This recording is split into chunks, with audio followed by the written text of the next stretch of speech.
At least one study suggests that 10% of communication between spouses is deceptive. Another found that 38% of encounters among college students contain lies. Lying is ubiquitous, and yet even liars rate their deceptive interactions as less pleasant than truthful ones.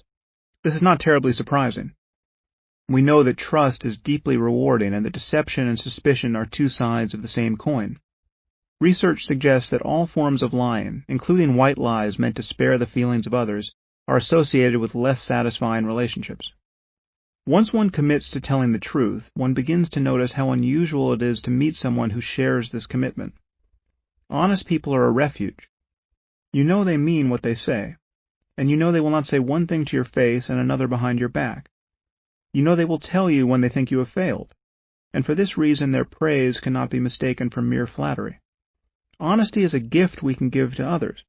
It is also a source of power and an engine of simplicity. Knowing that we will attempt to tell the truth, whatever the circumstances, leaves us with little to prepare for. Knowing that we told the truth in the past leaves us with nothing to keep track of. We can simply be ourselves in every moment.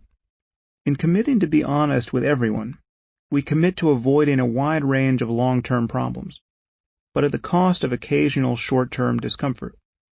However, the discomfort should not be exaggerated. You can be honest and kind, because your purpose in telling the truth is not to offend people.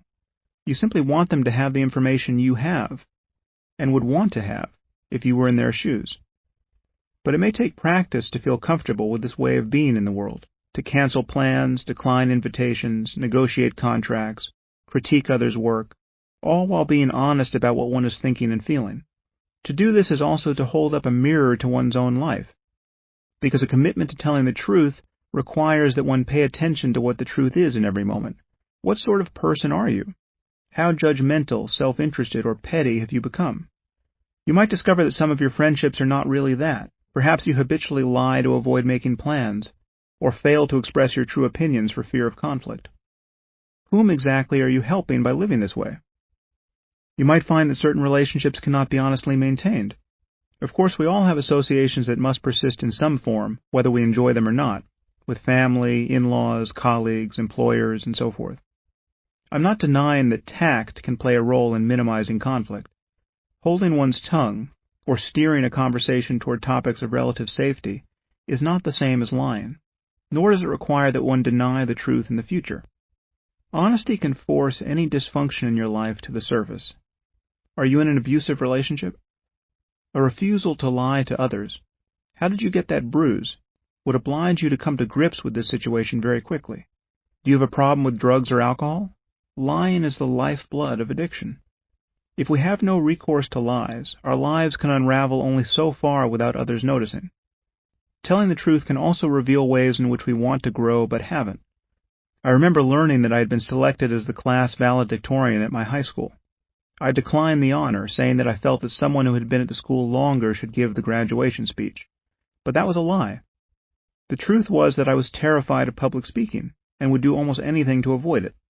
Apparently I wasn't ready to confront this fact about myself, and my willingness to lie at that moment allowed me to avoid doing so for many years.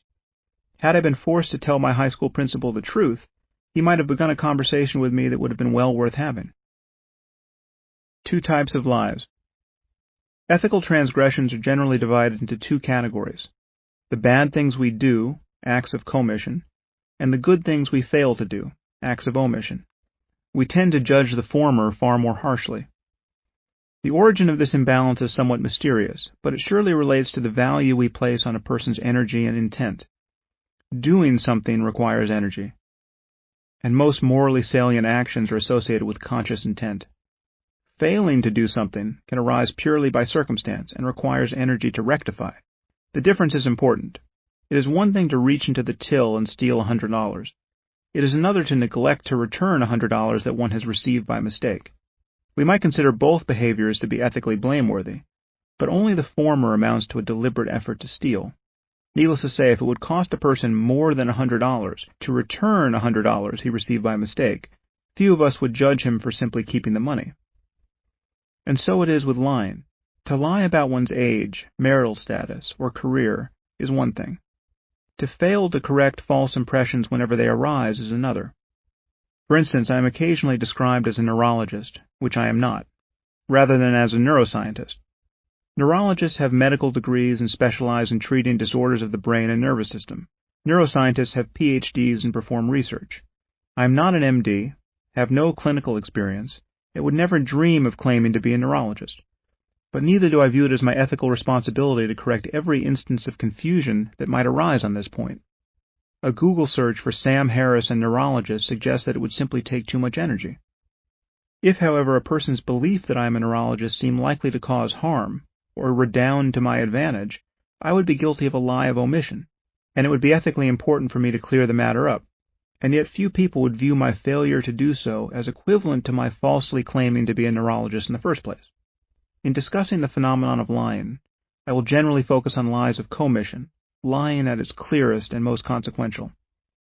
However, most of what I say is relevant to lies of omission and to deception generally. I will also focus on white lies, those lies we tell for the purpose of sparing others discomfort, for they are the lies that most often tempt us, and they tend to be the only lies that good people tell while imagining that they are being good in the process. White lies. Have you ever received a truly awful gift? The time it took to tear away the wrapping paper should have allowed you to steel yourself, but suddenly there it was. Wow. Do you like it? That's amazing. Where'd you get it? Bangkok. Do you like it? When were you in Bangkok? Christmas. Do you like it? Yes. Definitely. Where else did you go in Thailand? I have now broken into a cold sweat. I am not cut out for this. Generally speaking, I have learned to be honest even when ambushed. I don't always communicate the truth in the way that I want to, but one of the strengths of telling the truth is that it remains open for elaboration. If what you say in the heat of the moment isn't quite right, you can amend it. I have learned that I would rather be maladroit, or even rude, than dishonest. What could I have said in the above situation? Wow! Does one wear it or hang it on the wall? You wear it. It's very warm. Do you like it? I'm really touched that you thought of me, but there's no way I can pull this off. My style is somewhere between boring and very boring. This is getting much closer to the sort of response I'm comfortable with. Some euphemism is creeping in, perhaps, but the basic communication is truthful. I have given my friend fair warning that she is unlikely to see me wearing her gift the next time we meet. I have also given her an opportunity to keep it for herself, or perhaps bestow it on another friend who might actually like it. Some readers may now worry that I'm recommending a regression to the social ineptitude of early childhood. After all, children do not learn to tell white lies until about the age of 4, once they have achieved a hard-won awareness of the mental states of others. But we have no reason to believe that the social conventions that happen to stabilize in primates like ourselves around the age of 11 will lead to optimal human relationships. In fact, there are many reasons to believe that lying is precisely the sort of behavior we need to outgrow in order to build a better world. What could be wrong with truly white lies? First, they are still lies, and in telling them we incur all the problems of being less than straightforward in our dealings with other people. Sincerity, authenticity, integrity, mutual understanding, these and other sources of moral wealth are destroyed the moment we deliberately misrepresent our beliefs, whether or not our lies are ever discovered. And although we imagine that we tell certain lies out of compassion for others, it is rarely difficult to spot the damage we do in the process. By lying, we deny our friends access to reality, and the resulting ignorance often harms them in ways that we did not anticipate. Our friends may actually act on our falsehoods, or fail to solve problems they could have solved only on the basis of good information. Rather often, to lie is to infringe on the freedom of those we care about. A primal instance. Do I look fat in this dress? Most people insist that the correct answer to this question is always no. In fact, many believe that it's not a question at all. The woman is simply saying, "Tell me I look good." If she's your wife or girlfriend, she might even be saying, "Tell me you love me." If you sincerely believe that this is the situation you are in, that the text is a distraction, and the subtext conveys the entire message, then so be it. Responding honestly to the subtext would not be lying. But this is an edge case for a reason. It crystallizes what is tempting about white lies. Why not simply reassure someone with a tiny lie and send her out into the world feeling more confident? Unless one commits to telling the truth in situations like this, however, one finds that the edges creep inward, and exceptions to the principle of honesty begin to multiply. Very soon you may find yourself behaving as most people do quite effortlessly, shading the truth, or even lying outright without thinking about it. The price is too high. A friend of mine recently asked me whether I thought he was overweight. In fact, he was probably just asking for reassurance. It was the beginning of summer, and we were sitting with our wives by the side of his pool.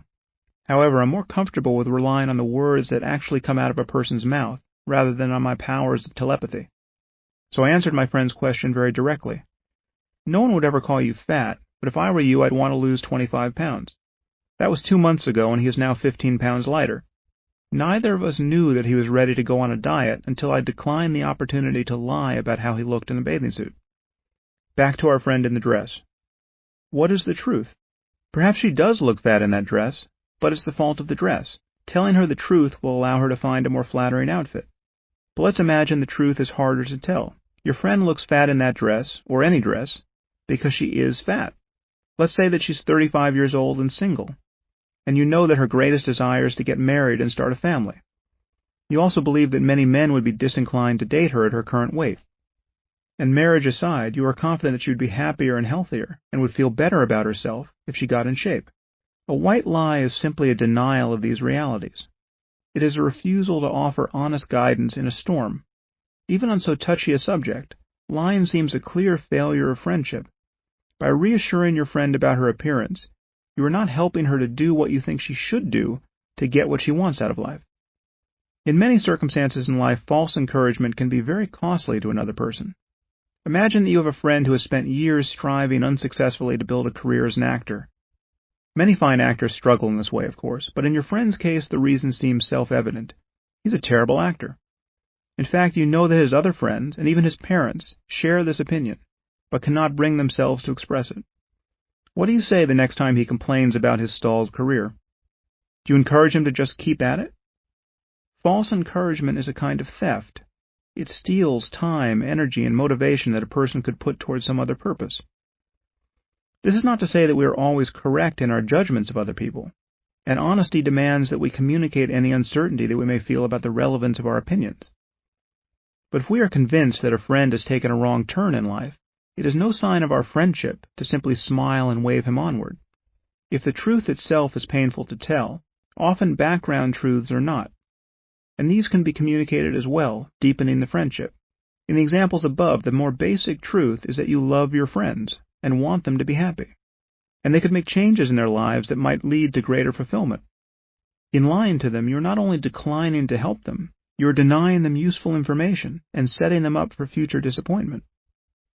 Yet the temptation to lie in these circumstances can be overwhelming. When we presume to lie for the benefit of others, we have decided that we are the best judges of how much they should understand about their own lives, about how they appear, their reputations, or their prospects in the world. This is an extraordinary stance to adopt toward other human beings, and it requires justification.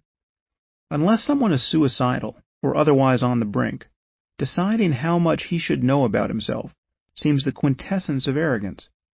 What attitude could be more disrespectful of those we care about? While preparing to write this book, I asked friends and readers for examples of lies that had affected them. Some of their stories appear here. I have changed all names to protect the innocent and the guilty alike. Many people talked about family members who had deceived one another about medical diagnoses. Here is one example. My mother was diagnosed with MS when she was in her late 30s. Her doctor thought it was best to lie and tell her that she didn't have MS. He told my father the truth. My father decided to keep the truth to himself because he didn't want to upset my mother or any of their 3 children. Meanwhile, my mother went to the library, read up on her symptoms, and diagnosed herself with MS. She decided not to tell my father or their children because she didn't want to upset anyone. 1 year later, when she went to the doctor for her annual checkup, the doctor told her she had MS. She confessed that she knew but hadn't told anyone. My dad confessed that he knew but hadn't told anyone. So they each had spent a year with a secret and without each other's support. My brother found out accidentally about a year later when my mother had breast cancer surgery. The surgeon walked into the room and essentially said, "This won't affect the MS." My brother said, "What MS?" I think it was a couple more years before anyone told me or my sister about Mom's MS. Rather than feeling grateful and protected, I felt sadness that we hadn't come together as a family to face her illness and support each other. My mother never told her mother about the MS, which meant that none of us could tell friends and family for fear that her mother would find out. She didn't want to hurt her mother. I think she deprived herself of the opportunity to have a closer relationship with her. Such instances of medical deception were once extraordinarily common. In fact, I know of at least one within my own family. My maternal grandmother died of cancer when my mother was 16. She had been suffering from metastatic melanoma for nearly a year, but her doctor had told her that she had arthritis. Her husband, my grandfather, knew of her actual diagnosis but decided to maintain the deception as well. After my grandmother's condition deteriorated, and she was finally hospitalized, she confided to a nurse that she knew she was dying. However, she imagined that she had been keeping this a secret from the rest of her family, her husband included. My mother and her younger brother were kept entirely in the dark. In their experience, their mother checked into the hospital for arthritis and never returned. Think of all the opportunities for deepening love, compassion, forgiveness, and understanding that are forsaken by white lies of this kind. When we pretend not to know the truth, we must pretend not to be motivated by it. This can force us to make choices that we would not otherwise make. Did my grandfather really have nothing to say to his wife in light of the fact that she would soon die? Did she really have nothing to say to her 2 children to help prepare them for their lives without her? These silences are lacerating. Wisdom remains unshared, promises unmade, and apologies unoffered. The opportunity to say something useful to the people we love soon disappears, never to return. Who would choose to leave this world in such terrible isolation? Perhaps there are those who would, but why should anyone make this choice for another person?